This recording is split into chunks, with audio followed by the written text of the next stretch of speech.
ఈ రోజు అయితే మా వారి ఫ్రెండ్స్ వస్తారంట లంచ్ కి. ఎవ్రీ ఇయర్ కూడా వస్తారు.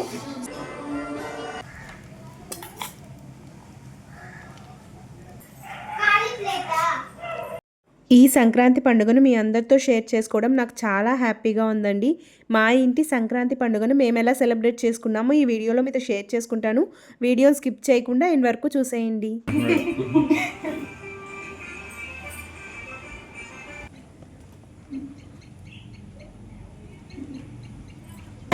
తిరుమల వెంకటేశ్వర స్వామి కూడా ఎన్ని చుట్లు తిరిగి చూడలేదు అనుకుంటా కదా.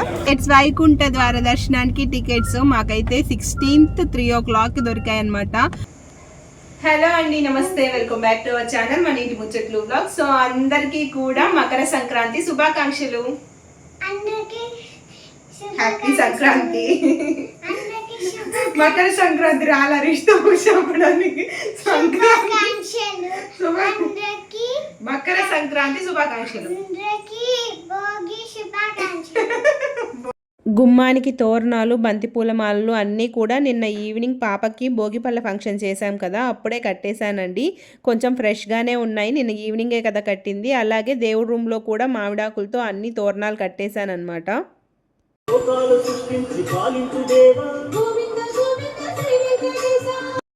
పొద్దున్నే గోవిందనామాలు విన్నా, వెంకటేశ్వర స్వామి సుప్రభాతం విన్నా ఎంత ప్రశాంతంగా అనిపిస్తుందో మనసుకి.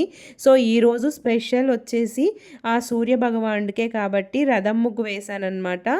అలాగే మకర సంక్రాంతి స్పెషల్ అన్నీ వచ్చేలాగా చెరుకు, అలాగే వరి పంటలు, సూర్యుడు, పొంగలి అన్నీ వచ్చేలాగా కలిపి ఈ ముగ్గు అయితే వేశాను. నాకైతే బాగా అనిపించింది. మీకు ఎలా అనిపించిందో నాతో కామెంట్ సెక్షన్లో అయితే షేర్ చేసుకోండి.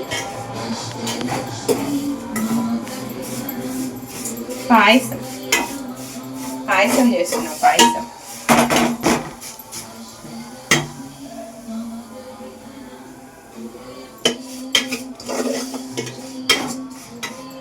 పాయసం చేస్తున్నా అండి. ఈ రోజు అయితే మా వారి ఫ్రెండ్స్ వస్తారంట లంచ్కి. ఎవ్రీ ఇయర్ కూడా వస్తారు. సో అందుకోసం అని కొన్ని స్పెషల్స్ చేస్తున్నాను. అవన్నీ మళ్ళీ మీతో షేర్ చేసుకుంటాను. ఈరోజు సూర్య భగవానుడు దక్షిణాయనంలో నుంచి ఉత్తరాయణంలో ఉన్న మకర రాశిలోకి వస్తాడు కాబట్టి మనం మకర సంక్రాంతిగా జరుపుకుంటామండి.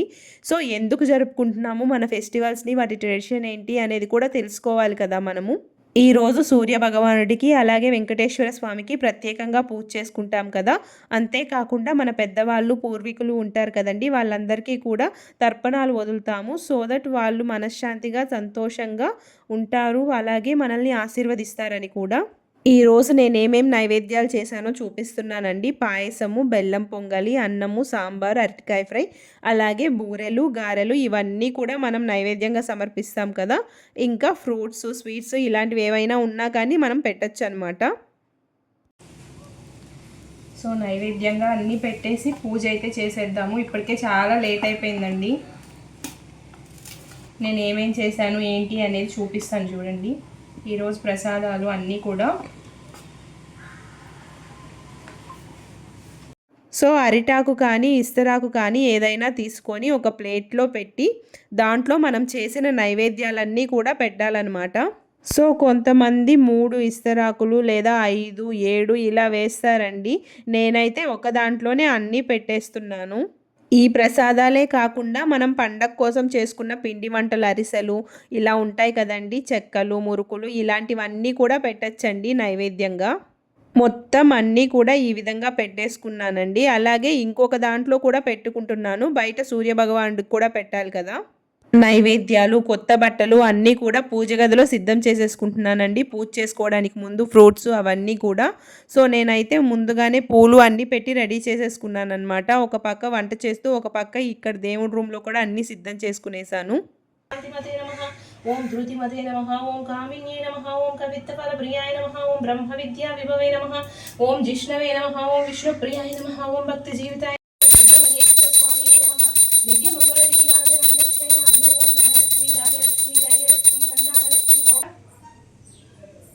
సమస్త దేవతలకు దివ్య మంగళ నీరాజనం దర్శయామి.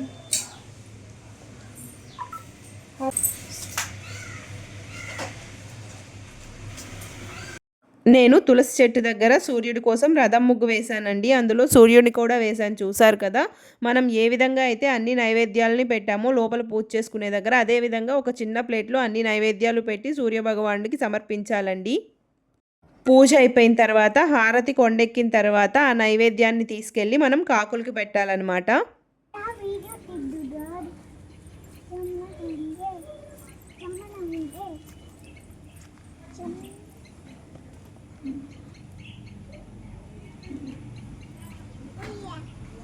మన పూర్వీకుల్ని తలుచుకొని ఈ అన్నాన్ని పెట్టాలండి. అప్పుడు కాకుల రూపంలో వాళ్ళు వచ్చి ఈ అన్నాన్ని తిని మనల్ని ఆశీర్వదిస్తారని మన పెద్దల నుంచి వస్తున్న ఆనవాయితీ నమ్మకం అండి.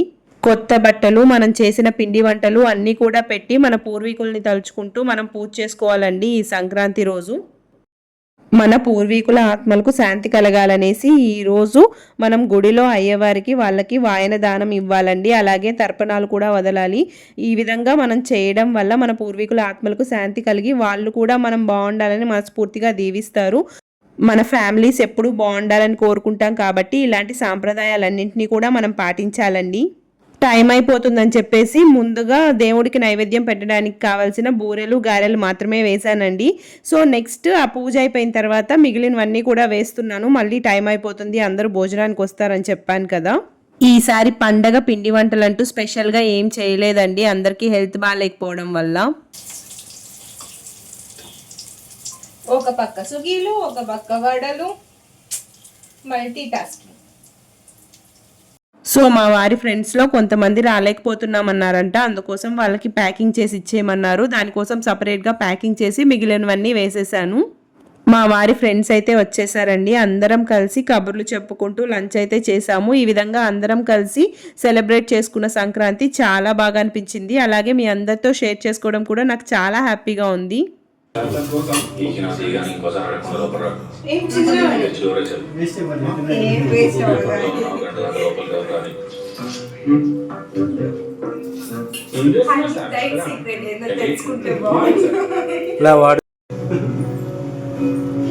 నువ్వు పెట్టు మామకు పువ్వ.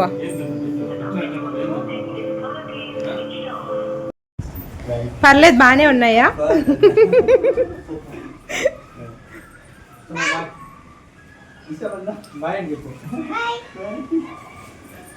లంచ్ అంతా అయిపోయిన తర్వాత మీకు చెప్పాను కదా, మా స్ట్రీట్లో పెద్ద హోమం చేస్తున్నారు సూర్యనారాయణులకి అని చెప్పేసి, లైటింగ్ అవన్నీ వేస్తున్నారని చెప్పేసి. ఆ హోమం అయితే ఇదేనండి. ఇక్కడ చాలా కల్చరల్ ఈవెంట్స్ అయితే చేశారు. కోలాటం అనేసి, గంగరెద్దులు, హరిదాసులు అని చెప్పి సూపర్గా అయితే ఉంది.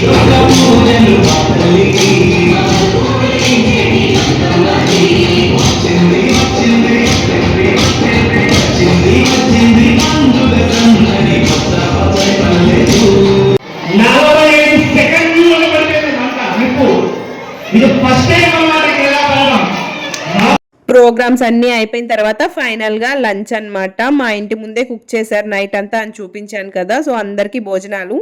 కనుమ పండగకి మమ్మీ వాళ్ళు ఇన్వైట్ చేశారండి. అక్కడైతే పశువులు ఉంటాయి కదా, డాడీ వాళ్ళు బాగా చేస్తారనమాట కనుమ పండుగ, అందుకని చెప్పేసి మమ్మల్ని పిలిచారు. సో సంక్రాంతి అయిపోయిన ఈవినింగ్ మేము ఊరికి వెళ్దామని అయితే రెడీ అయిపోయాము. ఈ బంతి పూలన్నీ కూడా లోపల తీసుకొచ్చి మాలలు కట్టేశానండి నేను వచ్చేసరికి, లేకపోతే కోతులు గందరగోళం చేసేస్తాయి. సో ఈవినింగ్ మొత్తం దీపం అన్నీ పెట్టేసుకున్నాను అనమాట. మొత్తం అన్నీ సెటరేట్ చేసుకోవాలి, తప్పదు కదా వెళ్ళాలంటే. అస్సలు ఓపికే లేదండి. చూసారా, పొద్దున చేయడం కంటే పొద్దున ఎంతసేపు చేశానో అంతకంటే డబల్ పని. ఇవన్నీ కడిగి నీట్గా సర్ది పెట్టుకోవడం, అసలు నాకైతే ఒళ్ళు పులిసిపోయింది.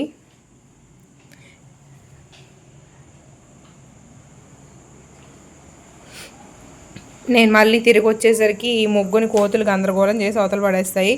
ఆల్రెడీ మధ్యాహ్నమే ఒక కోత వచ్చి చూసారా, అక్కడ పోయింది ముగ్గు ఆల్రెడీ, దాన్ని నాశనం చేస్తుంది. ఇంకేం చేస్తాంలేండి, ఇప్పుడు మనం వెళ్ళాలి.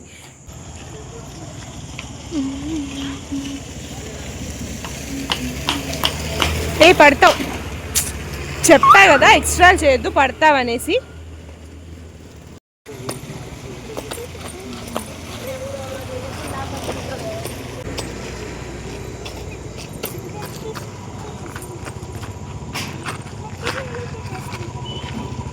ఇక్కడ మా రిష్టమ్మ ఏం సాంగ్ పాడుతుందో గెస్ట్ చేయండి చూద్దాం. రీసెంట్గా భలే ట్రెండింగ్లో ఉందండి ఈ సాంగ్ అయితే.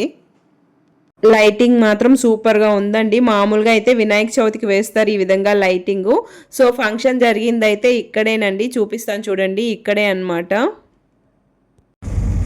సో సంక్రాంతి సెలబ్రేషన్స్ అన్నీ అయిపోయాయి. మొత్తం అంతా కడిగి శుభ్రంగా ఇంట్లో బోర్లిచ్చి పెట్టేసి ఇప్పుడు మేమైతే ఒక దగ్గరికి వెళ్తున్నాము. ఎక్కడికి అనుకుంటున్నారా? వైకుంఠ వాకిలి దర్శనం తిరుమల టికెట్స్ తీసుకోవడానికి తిరుపతికి అయితే వెళ్తున్నామండి. ఇది కూడా అన్ఎక్స్పెక్టెడ్గా జరిగింది. నెక్స్ట్ వివరాలన్నీ మా వారు చెప్తారు.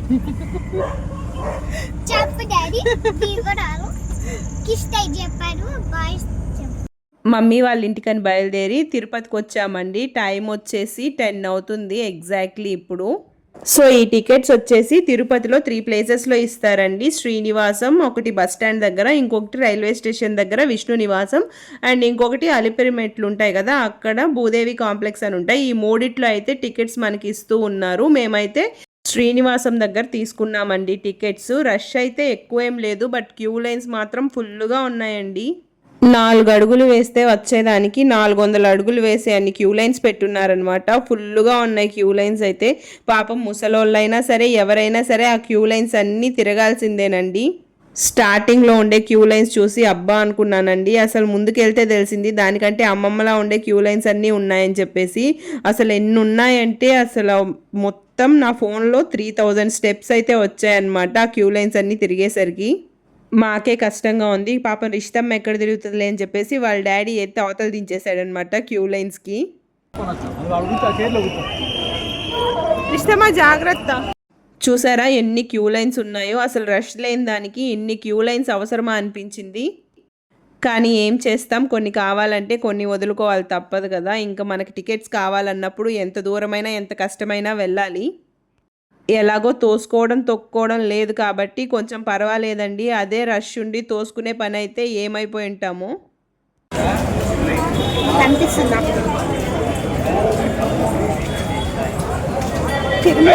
తిరుమల వెంకటేశ్వర స్వామి కూడా ఎన్ని చుట్లు తిరిగి చూడలేదు అనుకుంటా కదా.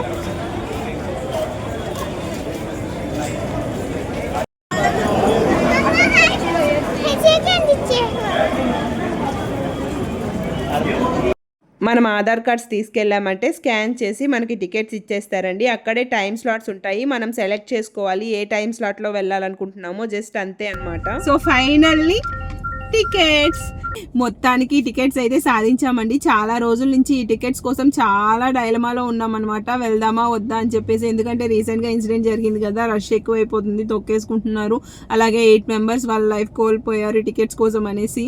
సో అందుకని చెప్పేసి ఎందుకు రిస్క్ తీసుకోవడం, మనకి చిన్నపిల్ల కూడా ఉంది కదా అని చెప్పేసి మేమైతే వద్దనుకున్నాము. బట్ అన్ఎక్స్పెక్టెడ్గా ఈ రోజు అయితే సంక్రాంతి రోజు కొంచెం రష్ తక్కువగా ఉంది. అలాగే 16th డేట్కి రన్ అవుతున్నాయి టికెట్స్ అనేసరికి మేము నైట్ ఇప్పుడు 11 అవుతుంది టైము వచ్చామన్నమాట. సో మాకైతే రష్ ఏం లేదు, ఈజీగానే దొరికేసాయి టికెట్స్. కాకపోతే క్యూ లైన్ ఎక్కువ ఉన్నాయన్నమాట, తిరగాలి. ఏజ్డ్ పీపుల్ అయినా ఎవరైనా సరే ఆ క్యూ లైన్స్ అన్నీ తిరగాల్సిందే, అదొక్కటే అనమాట కొంచెం కష్టము. సో మొత్తానికి వైకుంఠ ద్వార దర్శనం టికెట్స్ అయితే మాకు దొరికేసాయండి. చాలా హ్యాపీగా ఉంది. అసలు ఎంత హ్యాపీగా ఉందంటే లాస్ట్ 2 years వెళ్ళాను, ఇయర్ వెళ్ళాలి అనుకున్నాను, బట్ వెళ్తానో లేదో అని చెప్పేసి చాలా డైలమాలో అయితే ఉన్నాను. బట్ ఫైనల్లీ నా దగ్గర టికెట్స్ అయితే ఉన్నాయి. మాకు 16th 3 o'clock అయితే టైం స్లాట్ ఇచ్చారనమాట. సో కొంచెం లేట్గా వెళ్ళినా సరే 3 o'clock అంటే 4 o'clockకి 5 o'clockకి అలా వెళ్ళినా సరే అలో చేస్తారు. బట్ 5 o'clock టైం ఉన్నప్పుడు 3 o'clock వెళ్తే అలో చేయరనమాట. అందుకని మేము 3 o'clock తీసుకున్నాము. ఈ టికెట్స్ ఇంకా 1500 అయితే ఉన్నాయి. ఇవి రన్ అయిపోయిన తర్వాత మళ్ళీ 17th డేట్కి అలా ఇస్తారంట. లాస్ట్ ఇయర్ అయితే అట్లా కాదండి, మనం ఏ డేట్ కావాలంటే ఆ డేట్లో తీసుకోవచ్చు అనమాట. బట్ ఈసారి అలా లేకుండా ఇప్పుడు ఈ డేట్ టికెట్స్ కంప్లీట్ అయిన తర్వాత నెక్స్ట్ డేట్ ఇస్తున్నారు. మొత్తానికి వైకుంఠ ద్వార దర్శనం టికెట్స్ అయితే తీసుకున్నాము. ఇప్పుడైతే మమ్మీ వాళ్ళ ఇంటికి వెళ్తున్నాము. రేపు కనుమ పండుగ కదా, మమ్మీ వాళ్ళు ఇన్వైట్ చేశారనమాట, రండి చేసుకుందాము కనుమ పండుగ అని చెప్పేసి. ఇక్కడ మేము చేసుకునేది ఏమి ఉండదు, అక్కడైతే పశువులు అవి ఉంటాయి కాబట్టి మా డాడీ వాళ్ళు బాగా చేస్తారు. ఈసారి మీ అందరితో షేర్ చేసుకుందామని అయితే వెళ్తున్నాము. రేపు వెళ్ళి అమ్మ వాళ్ళ ఇంట్లో కనుమ పండుగ చేసుకొని ఎల్లుండి వైకుంఠ ద్వార దర్శనానికి అయితే వెళ్ళేసి మళ్ళీ ఇంటికి వెళ్ళిపోతాము. మొత్తానికి సంక్రాంతి పండుగ అయితే సూపర్గా జరిగిపోయిందండి. రేపు మమ్మీ వాళ్ళ ఇంట్లో కనుమ పండుగ చేసుకుందాం. Until then bye bye.